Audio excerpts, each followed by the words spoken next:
Hello मेरे champion, आप सभी का बहुत बहुत स्वागत है स्टडी मित्रा प्लेटफॉर्म पे।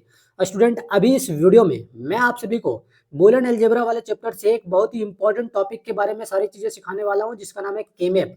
ये जो टॉपिक है ये मोस्ट इंपॉर्टेंट टॉपिक है इस चैप्टर का। यहाँ से 5 मार्क्स के क्वेश्चन तुम्हारे एग्जाम में 110% गारंटी के साथ बोल रहा हूँ कि इस तरह के क्वेश्चन तुम्हारे एग्जाम में देखने को मिलेंगे जो केमैप से रिलेटेड होंगे। इसलिए इस टॉपिक से 5 नंबर पक्का करने के लिए आप इस वीडियो को कंप्लीट देखिए, और चैनल पे आए हैं पहली बार तो सब्सक्राइब कर लीजिए। अपना टारगेट है कि इस एग्जाम सेशन में स्टडी मित्रा परिवार को हम 10,000 फैमिली वाला एक चैनल बनाए, एक परिवार बनाए। ठीक है, तो चलो शुरू करते हैं फिर अपनी जर्नी को। सबसे पहले हम लोग बात करेंगे कैनोनिकल एक्सप्रेशन के बारे में।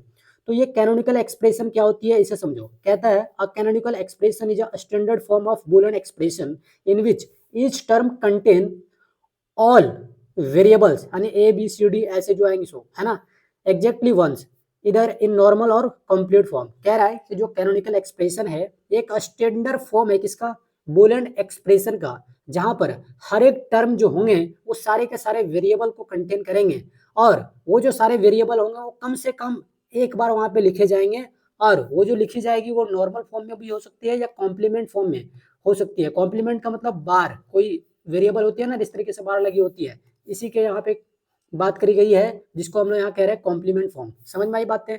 ओके, इसके दो टाइप्स होते हैं। पहला होता है तुम्हारे पास एसओपी, जिसको हम सम मतलब सम ऑफ प्रोडक्ट कहते हैं। ठीक है, दूसरा होता है तुम्हारे पास पीओएस, जिसको हम प्रोडक्ट ऑफ सम कहते हैं।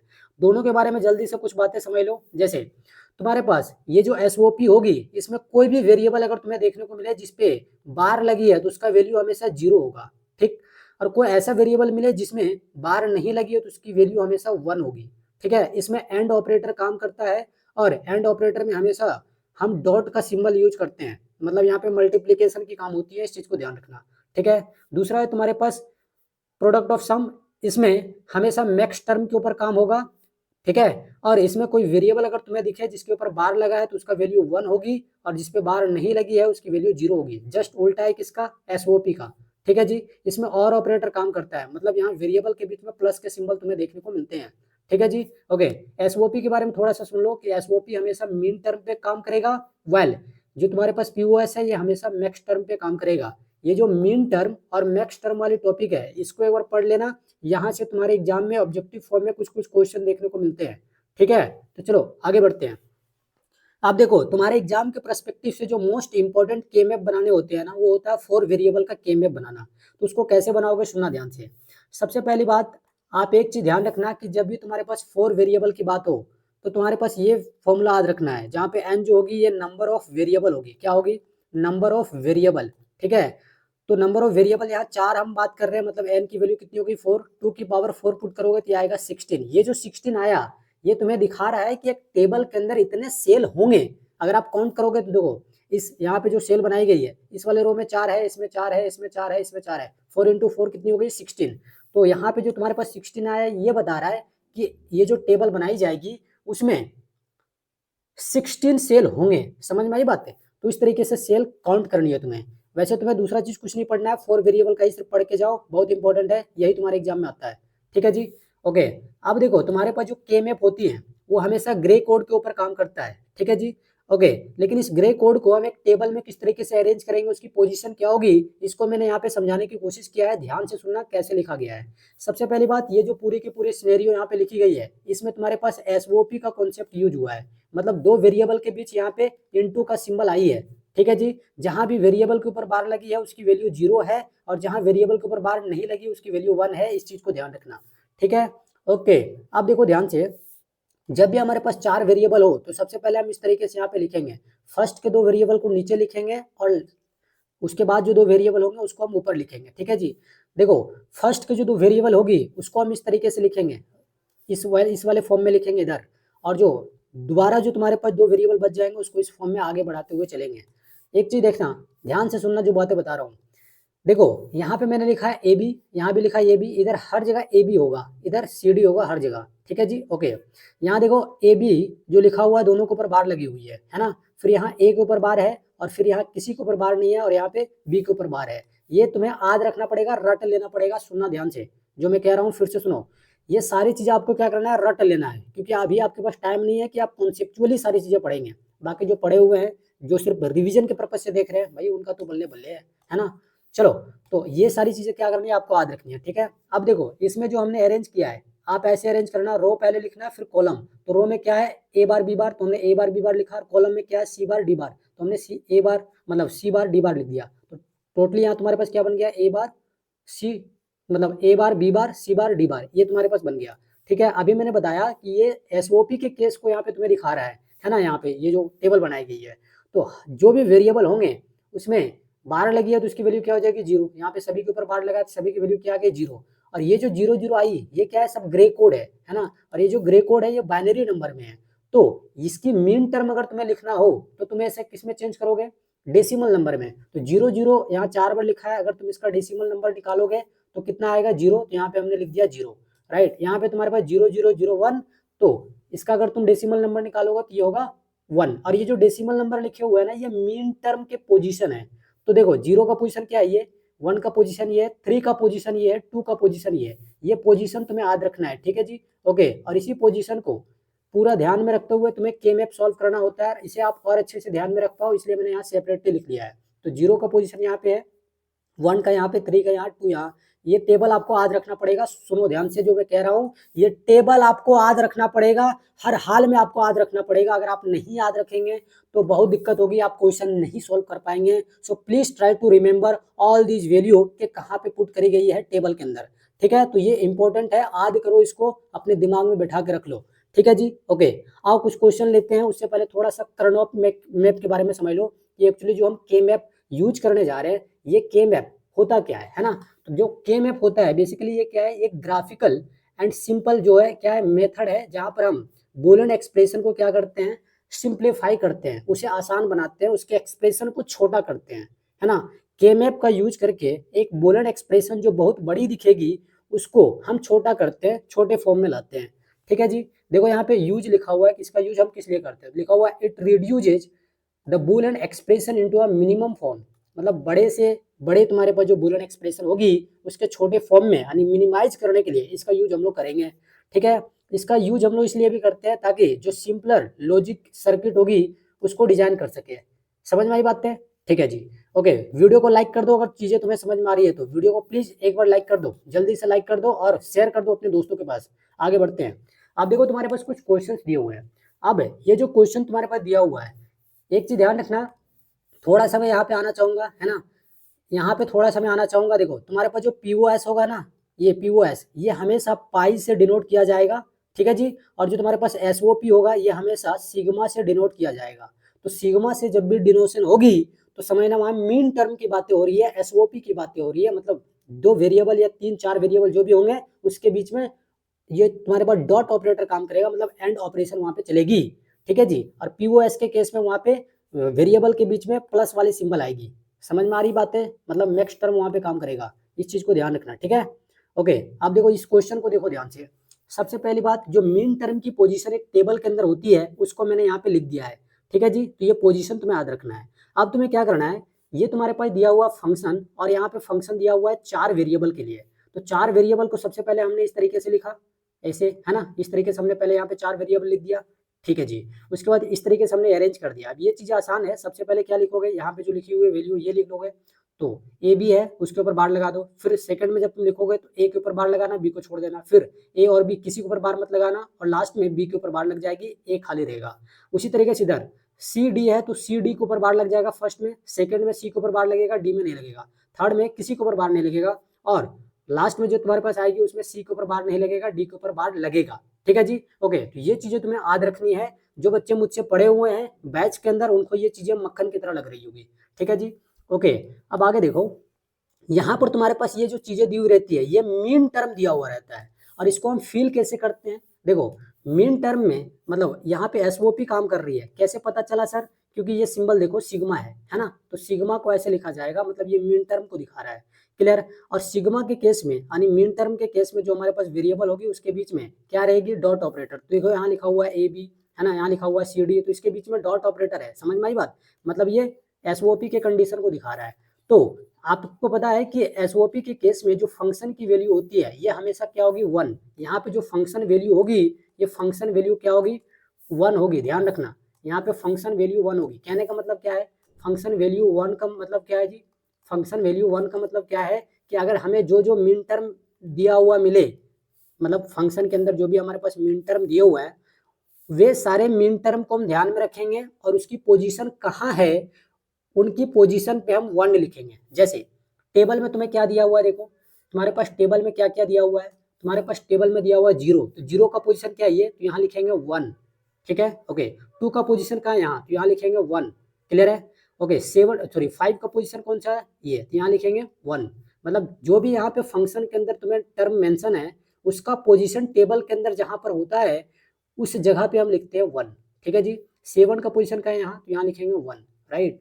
उसके बाद देखो तुम्हारे पास 10 का पोजीशन कहाँ, ये है तुम्हारे पास 10 का पोजीशन, ये क्या है तुम्हारे पास 10 का पोजीशन, तो यहाँ लिखेंगे 1। फिर 8 दिया हुआ है, 8 का पोजीशन क्या है 1, तो यहाँ पे मतलब 8 का पोजीशन क्या है यहाँ पे, तो यहाँ लिखेंगे 1, राइट। फिर तुम्हारे पास 13 का पोजीशन दिया है, तो 13 का पोजीशन ये है, हाँ, तो यहाँ हम लिख दिया 1। फिर क्या है 15, तो 15 का पोजीशन क्या है ये। तो इस तरीके से तुमने क्या फिल कर दिया, फंक्शन की वैल्यू आपने पुट कर दी। मतलब जो भी तुम्हारे पास यहाँ फंक्शन के अंदर चीजें दी हुई थी वे सारी के सारी चीज को आपने देखा और उसके जगह पर 1 लिख दिया, क्योंकि एसओपी के केस में फंक्शन की वैल्यू 1 होती है। मतलब जो जो वैल्यू तुम्हारे पास दी हुई है उसके पोजीशन पे 1 लिखा जाता है। ठीक है जी, ओके। अब देखो, आप बोलोगे सर जो चीजें बच गई उसको हम क्या करें, तो भाई जो चीजें बच गई वो हो जाती है मैक्स टर्म। तो यहाँ पे जितने भी चीजें बच गई ना वो सारे के सारे मैक्स टर्म कहलाएंगे। तो जहाँ जो चीजें बच गई वहां लिख दो 0, है ना, मैक्स टर्म के लिए 0 आएगी। समझ में आई बात, मैक्स में 0 आएगी, तो जहां जहां बच गया उसकी जगह पे लिख दो 0। क्लियर है जी, ओके। अब सुनना ध्यान से, अब तुम्हारे पास यहाँ पर ना अलग अलग कॉन्सेप्ट रिडक्शन रूल यहाँ पे लगाना होता है। तो सबसे पहली बात हम एक इस तरीके से क्या बनाएंगे, एक यहाँ पे क्या बनाएंगे, एक आप कह सकते हो शेप बनाएंगे, इस तरीके से कवर करेंगे वैल्यू को। तो सबसे पहले जो हम कोशिश करेंगे कि एक ऐसा वैल्यू को हम देखें, मतलब इसके अंदर सिर्फ 1 वैल्यू को हम इस तरीके से घेरा लगाएंगे। ठीक है जी, ऐसे समझो कि घेरा लगाना है। तो हम सबसे पहले ऐसा घेरा लगाएंगे कि उसके अंदर 8 वैल्यू आना चाहिए। हम देखेंगे कि 8 वैल्यू आने की पॉसिबिलिटी है। अगर 8 वैल्यू आने की पॉसिबिलिटी है तो सबसे पहले हम 8 वैल्यू को ही कंबाइन करने की कोशिश करेंगे। अगर ये नहीं होगा तो हम कोशिश करेंगे कि कम से कम 4 वैल्यू एक साथ आ जाए। अगर 4 वैल्यू भी नहीं आएगा तो हम कोशिश करेंगे कि एक साथ 2 वैल्यू आ जाए, मतलब पेयर आ जाए। ठीक है जी, तो सबसे पहले हम ट्राई करते हैं ऑक्टल को क्रिएट करने की, फिर हम क्वाड पे आते हैं। अगर क्वाड भी हमें नहीं मिलता तो हम पेयर पे आते हैं। ठीक है, सबसे पहली बात हमें बड़ी वैल्यू को कंबाइन करना होता है, राइट। मतलब बड़ा एक हमें घेरा बनाना होता है और उसके अंदर मैक्सिमम वैल्यू को रखना होता है। अगर वो नहीं बने तो उसके छोटा आए में, और अगर वो भी नहीं बनेगा तो उससे छोटा आएंगे। ठीक है जी, ओके। तो अगर आप ध्यान से देखो तो एक ऐसा कोई पेयर बनेगा जिसके अंदर हम 8 वैल्यू कंसिडर करेंगे। सुनना ध्यान से, वो जो वैल्यू होंगे सिर्फ 1 होंगे, ऐसा नहीं कि हम 0 को भी कंटेन कर लिया और एक बड़ा सा पेयर बना दिया, गलत हो जाएगा।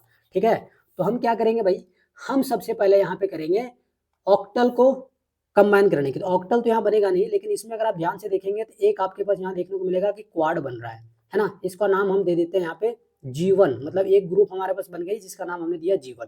क्लियर। अब अगर यहाँ देखेंगे ध्यान से तो आपको कुछ बनता हुआ नहीं दिखेगा, है ना।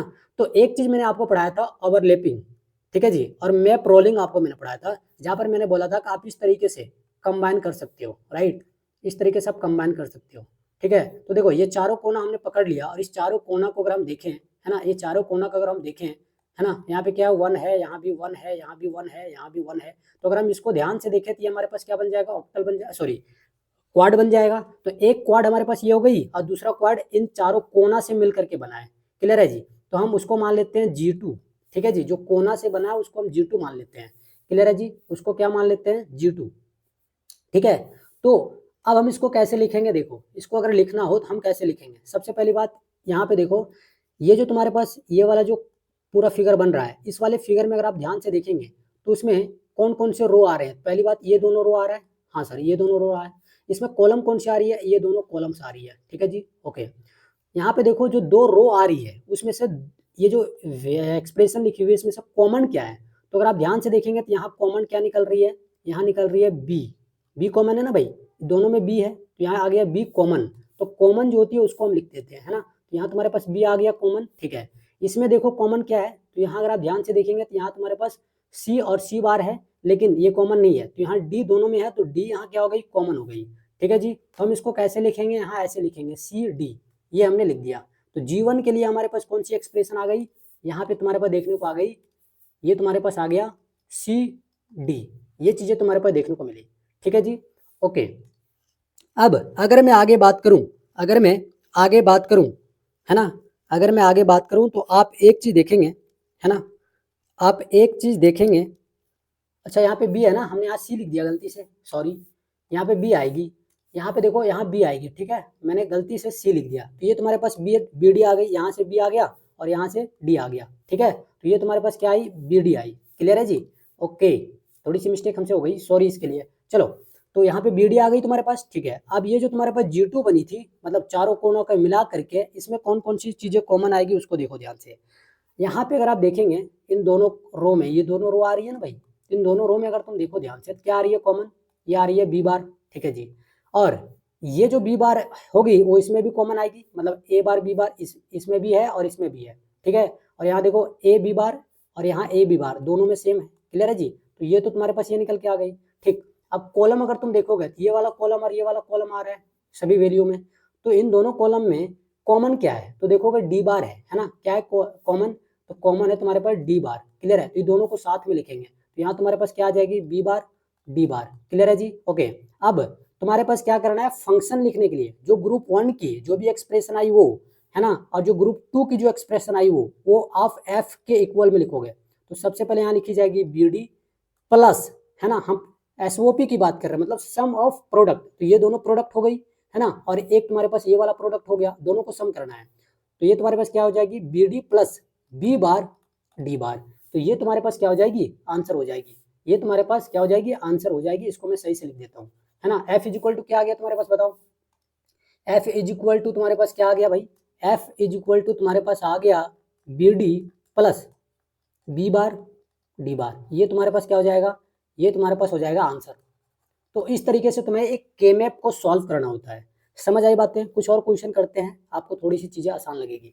अब देखो, आप समझ गए कि कहाँ पे 1 लिखना है और कहाँ पे 0 लिखना है, तो जो वैल्यू यहाँ पे दी होती है उसकी पोजीशन जहाँ पे होती है वहाँ पे हम लिखते हैं 1, तो 0 का पोजीशन ये है तो हमने लिख दिया 1, ये 0 का पोजीशन है, क्लियर। ये 1 का पोजीशन है, ये 3 का पोजीशन है, ये 2 का पोजीशन है, ये देखो ये तुम्हारे पास 4 का पोजीशन है, ये 5 का पोजीशन है, ये 7 का है, ये 8 का है, यहाँ सॉरी 8 का वहाँ नहीं होगा, 6 हो जाएगा, वहाँ पे क्या आ जाएगी, यहाँ पे 6, ठीक है। यहाँ पे तुम्हारे पास आएगी 12, यहाँ आएगी 13, यहाँ आएगी 15 और यहाँ आएगी तुम्हारे पास 14, यहाँ तुम्हारे पास आएगी 10, यहाँ 11, यहाँ तुम्हारे पास आएगी क्या, यहाँ 8 आएगी और यहाँ पे 9 आएगी। तो ये देखो पोजीशन होती है मिन टर्म की इस टेबल के अंदर, ठीक है। तो जो हमारे पास पोजीशन यहाँ पे मेंशन है उसके जगह पे हमने लिख दिया 1, तो 0 हमारे पास दिया हुआ है फंक्शन में, उसके जगह लिखा हमने 1, 2 दिया हुआ है तो 2 का यहाँ पे हमने लिख दिया 1, 5 का पोजीशन कौन सा है यहाँ पे है, तो हमने यहाँ लिख दिया 1। क्लियर है, तो जो पोजीशन हमें फंक्शन में मेंशन है वो पोजीशन हम टेबल के अंदर लिखेंगे बट 1 के टर्म में लिखेंगे, तो हमने लिख दिया, ठीक है। 7 का पोजीशन ये तो हमने लिखा यहाँ 1, ठीक है। फंक्शन के अंदर वैल्यू दिया हुआ है 13, तो उसके जगह पे लिखेंगे 1, मतलब जो यहाँ पे जो तुम ऐसे समझो कि ये फंक्शन के अंदर वही वैल्यू दी हुई रहती है जो हम टेबल के अंदर लिखते हैं मीन टर्म के फॉर्म में। तो मीन टर्म जो टेबल के अंदर ये दिख रही है, जहाँ जहाँ मीन टर्म दिख रही है अगर वो चीज़ें इस फंक्शन में मेंशन है तो टेबल के अंदर उस पोजीशन पे आप 1 लिख देना, दैट्स इट, खत्म।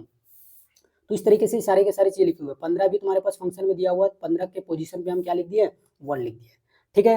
अब देखो यहाँ पे ध्यान से, हम सबसे पहले अगर बनाना चाहे तो क्या क्या बनेगी, तो भाई यहाँ पे पहली बात तो ऑक्टल नहीं बनेगा, है ना, ऑक्टल नहीं बनेगा, क्वाड बनेगा। हाँ सर क्वाड तो दिख रहा है कि ये वाला जो है ना ये क्वाड ही है, ये पूरा का पूरा क्या है, ये क्वाड बन रहा है ना, ये क्वाड बन रहा है, ठीक है। इसका नाम मैं दे देता हूँ यहाँ पे G1। क्लियर है जी, ओके।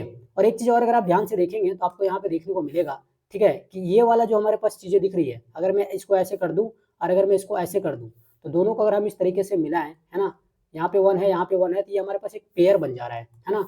मतलब हम क्या क्या बना सकते हैं, हम या तो ऑक्टल बनाएंगे या क्वाड बनाएंगे, और अगर ये दोनों नहीं बनी तो हम पेयर भी बनाएंगे। समझ में आई बात, तो ये वैल्यू अगर हम दोनों को मिला इस तरीके से 1 और यहाँ पे 1, तो ये तुम्हारे पास क्या बन रही है, एक पेयर बन रही है। तो तुम्हारे पास पेयर के लिए मैं लिख देता हूँ P1। क्लियर है जी, पेयर एक है क्वाड एक है, समझ में आई बातें, ठीक। अब इसके लिए एक्सप्रेशन लिखी जाएगी, कैसे लिखी जाएगी सुनना ध्यान से।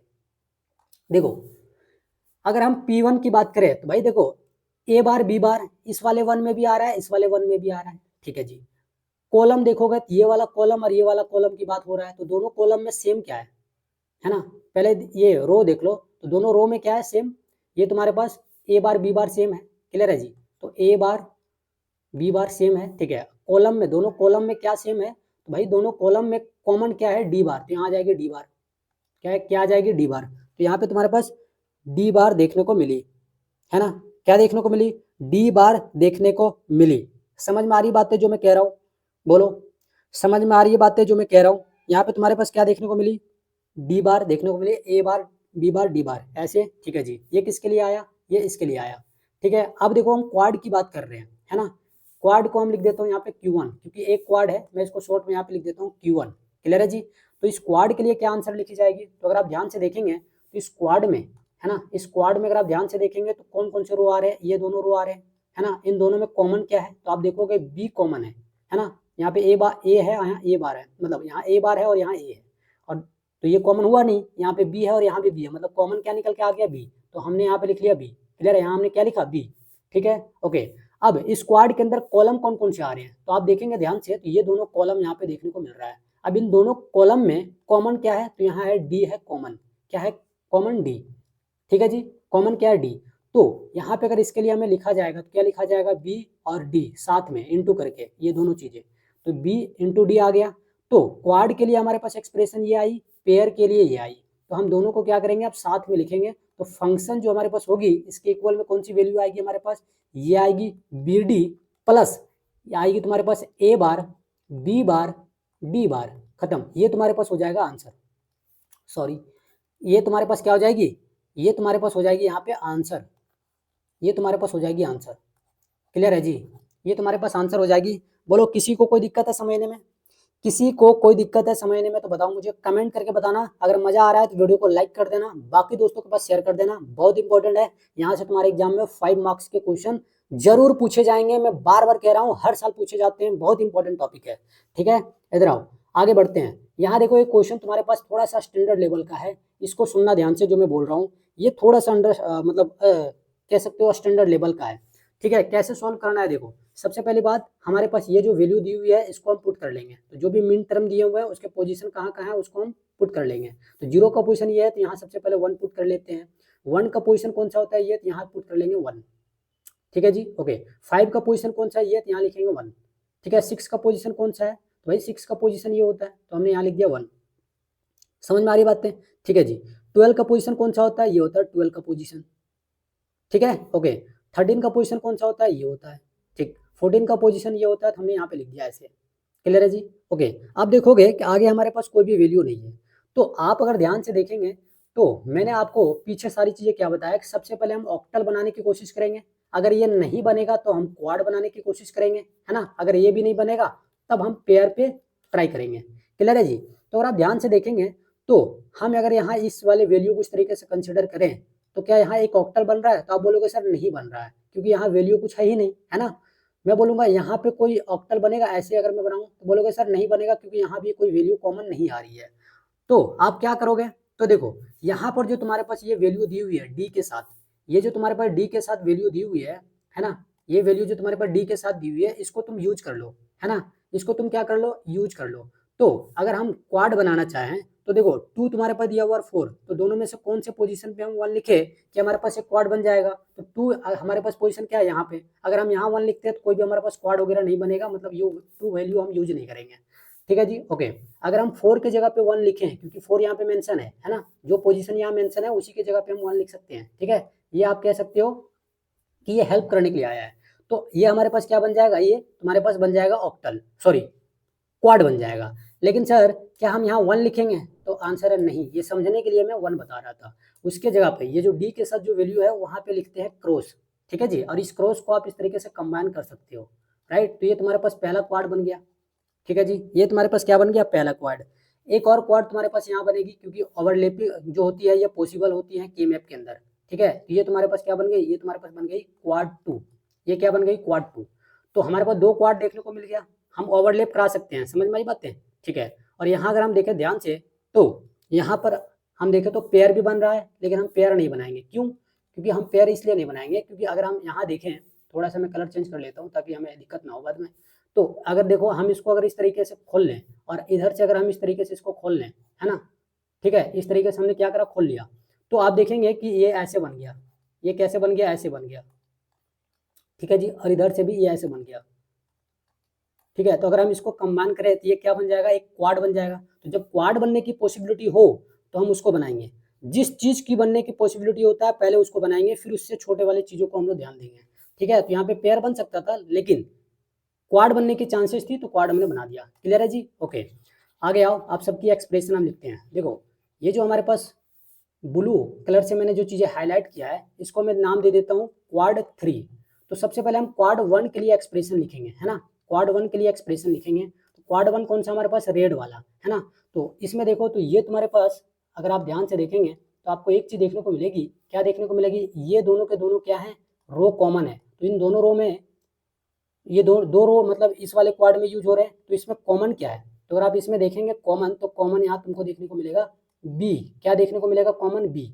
ठीक है जी। ओके, अब इसमें कॉलम में कौन से कॉलम यूज हो रहे हैं, ये तो रो की बात हो रही थी। रो में जो हमें पास कॉमन मिली वो मिली बी। अब कॉलम में क्या कॉमन मिल रहा है, तो देखो दोनों में क्या है, सी बार डी बार, यहाँ सी बार डी।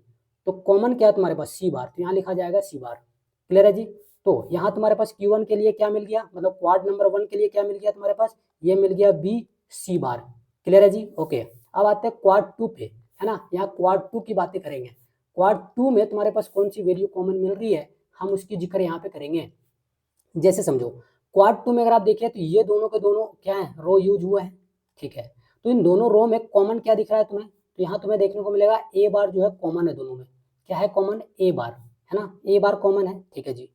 कॉलम क्या यूज हो रही है, यही कॉलम यूज हो रही है सी बार डी बार। तो इसमें तुम्हारे पास कॉमन क्या देखने को मिल रही है भाई, ये सी देखने को मिल रही है, सी बार। सी बार कॉमन देखने को मिल रहा है ना दोनों में। ठीक है। तो Q2 के लिए मतलब क्वाड 2 के लिए क्या लिखी जाएगी, ए बार सी बार। ठीक। अब देखो, अब तुम्हारे पास आ गई क्वाड 3। तो क्वाड 3 में देखो सबसे पहली बात यहाँ पे देखो तो ये तुम्हारे पास दोनों के दोनों रो क्या है, कॉमन है। तो इन दोनों रो में कॉमन मतलब ये दोनों रो क्या हो रहे हैं, इसमें यूज हो रहे हैं ना, इस वाले पार्ट में। अगर आप ध्यान से देखेंगे तो आपको यहाँ पे देखने को मिलेगा, यहाँ पे ये जो हम ब्लू वाला कलर की बात कर रहे थे इसमें अगर देखें तो दो रो कौन से हैं, ये वाला दोनों रो हैं, ये दोनों रो हैं। ठीक है। ओके, तो इसमें कॉमन क्या है, देखो दोनों में दिया हुआ A B, A bar B और नीचे दिया हुआ ए बी, है ना। तो कॉमन क्या मिलेगी हमारे पास, बी। तो ये तुम्हारे पास इसके लिए जो एक चीज आएगी ये आएगी बी। ठीक है। और ये तुम्हारे पास देखो यहाँ पे कॉलम कौन कौन से यूज हुए हैं, तो कॉलम एक तुम्हारे पास फर्स्ट वाला यूज हुआ है और एक तुम्हारे पास कौन सा यूज हुआ है भाई, एक तुम्हारे पास यहाँ देखो, एक तुम्हारे पास फर्स्ट वाला कॉलम यूज हुआ है और दूसरा जो कॉलम यहाँ पे यूज हुई है, ये कॉलम कौन सा यूज हुआ है, ये तुम्हारे पास यूज हुआ है ये वाला, ये दोनों कॉलम यूज हुआ है ना। तो इन दोनों कॉलम में कॉमन क्या मिल रही है तुम्हें, डी बार, है ना, डी बार कॉमन मिल रही है। तो अगर हम इसका फाइनल एक्सप्रेशन लिखे Q3 के लिए, ये क्या लिखी जाएगी भाई, इसके लिए क्या लिखी जाएगी, इसके लिए तुम्हारे पास लिखी जाएगी, यहाँ पे तुम्हारे पास लिखी जाएगी क्या, ये लिखी जाएगी बी और यहाँ लिखी जाएगी डी बार। क्लियर है जी, ये ऐसे लिखा जाएगा। बोलो ये चीज तुम्हें समझ में आई, क्या ये चीज तुम्हें समझ में आई, एक बार मुझे बता दो कमेंट करके, जल्दी से बता देना सारे के सारे लोग। ठीक है जी। ओके, अब देखो ये जो हमारे पास सारी चीजें आई फंक्शन में हम क्या करेंगे, सभी को प्लस करके लिखेंगे, Q1 plus Q2 plus Q3, ये हम इस तरीके से लिखेंगे। ठीक है जी। ओके, तो हम यहाँ फंक्शन को डिफाइन कर दे रहे हैं। क्लियर है। तो सबसे पहले Q1 की वैल्यू हम लिख देते हैं, है ना। अरेंज करके भी आप लिख सकते हो, जैसे तैसे भी लिख सकते हो, आगे पीछे कोई दिक्कत वाली बात नहीं है। मैं ऐसे लिख देता हूँ, पहले ए बार सी बार, इसको हमने लिख दिया पहले Q2 को। ठीक है जी। उसके बाद देखो हम यहाँ पे लिख दे रहे हैं किसको, 1 को लिख दे रहे हैं प्लस करके, क्या लिखेंगे, बी सी बार प्लस, और फिर ये तुम्हारे पास क्या आई है, बी डी बार। तो ये तुम्हारे पास क्या बन गया, ये तुम्हारे पास फाइनल आंसर बन गया। इस तरीके से तुम्हारे पास के मैप सॉल्व करने के लिए आएंगे, इस तरीके से तुम्हारे पास क्या आएंगे, के मैप सॉल्व करने के लिए आएंगे। अब मैं एक क्वेश्चन तुम्हारे लिए छोड़ रहा हूँ और ये क्वेश्चन आप खुद से करने की कोशिश करना, इस क्वेश्चन को आप खुद से करने की कोशिश करना और आप मुझे कमेंट में बताना कि इसकी फाइनल एक्सप्रेशन क्या आई है। तो इस क्वेश्चन को आप क्या करेंगे, KSSK में करेंगे। आप सभी को पता है ना KSSK का मतलब क्या है, ये मेरा होमवर्क देने का स्टाइल है, इसका पूरा मतलब है खुद से सॉल्व करो, है ना। तो अगर आप इस वाले क्वेश्चन को कर लेते हो तो समझना कि आप सीख गए हो, और अगर आप नहीं कर पाते हो तो वीडियो को फिर से 2-3 बार देखना, बहुत आसान लैंग्वेज में बहुत अच्छे तरीके से समझाने की कोशिश किया हूँ भाई। पूरा वीडियो को देखे होंगे तो आपको समझ में आई होगी, अगर नहीं देखे होंगे तो फिर कोई बात नहीं भाई, आप सभी लोग मस्त तरीके से पढ़िए, जैसे समझ में आ रहा है वैसे पढ़िए। बहुत बहुत धन्यवाद, मिलता हूँ मैं आप सभी को नेक्स्ट क्लास में, तब तक के लिए जय हिंद जय भारत। उससे पहले भाई देखो हमारा जो न्यू बैच अनाउंस हम जो कर रहे हैं यहाँ पे, इसके बारे में अपने से छोटे भाई बहन जो भी तुम्हारे जूनियर हैं सभी को क्या करो, इसके बारे में बताओ, जो भी कंप्यूटर साइंस ले रखे हैं, जो 11 से 12th में आने वाले हैं। देखो, एक शिक्षक की जो सही प्रचारक होते हैं ना, सच्चा प्रचारक होते हैं, वो उनके विद्यार्थी होते हैं। और मेरे लिए आप सभी लोग मेरे भाई बहन हो और आप सभी लोग मुझसे पढ़े हुए हो, तो मैं उम्मीद करता हूँ कि आप ही लोग मेरे बारे में जो भी अच्छाई है, बुराई है, वो अपने जूनियर को बताएंगे और बैच के लिए उन लोगों को क्या करेंगे, इन्फ्लुएंस करेंगे, सही चीज के लिए इन्फ्लुएंस करेंगे। ठीक है जी, ओके। बहुत बहुत धन्यवाद, मिलता हूँ मैं आप सभी को नेक्स्ट क्लास में। तब तक के लिए जय हिंद, जय भारत, वंदे मातरम। पढ़ते रहिए, मचाते रहिए। All the best.